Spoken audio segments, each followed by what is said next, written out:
Bon, alors, est-ce que la magie opère toujours ou pas?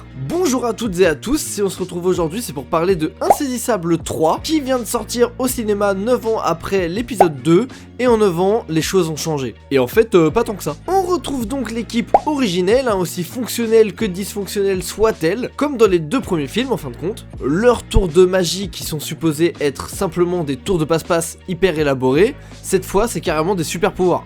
Et forcément, il y a une nouvelle équipe de petits jeunes, donc on va nous sortir le classico conflit boomer versus jeunes. Bon, j'avoue, dit comme ça, on pourrait croire que j'ai pas aimé le film. Après, j'avoue, j'ai pas adoré non plus, Mais honnêtement, c'était sympa comme divertissement. Bon, après, faut quand même accepter qu'on nous chie à la gueule, Mais n'empêche que le dénouement final, et perso, je me suis fait prendre comme un bleu. J'ai rien vu venir, voilà. J'ai été pris au piège autant que les antagonistes, et franchement, les acteurs sont toujours à fond dans leur rôle, et ça fait plaisir. Bon, je vais quand même pas parler de Justice Smith parce qu'il continue de gâcher son talent. Mais l'équipe originale n'a clairement pas pris une ride, On voit qu'ils sont plus âgés forcément, mais ils continuent d'habiter leur personnage comme au premier jour, et ça fait énormément plaisir. Ce que j'ai beaucoup aimé aussi, c'est le fait qu'ils aient créé certains environnements, vraiment ça se voit que c'est pas des CGI, on a affaire à des lieux de magie, comme par exemple un musée des illusions, un truc comme ça, j'avais vraiment beaucoup aimé ce passage. Sinon, comme je disais, évidemment, il y a des trucs invraisemblables, et forcément, il y a tellement de personnages à l'écran qu'une fois sorti du film,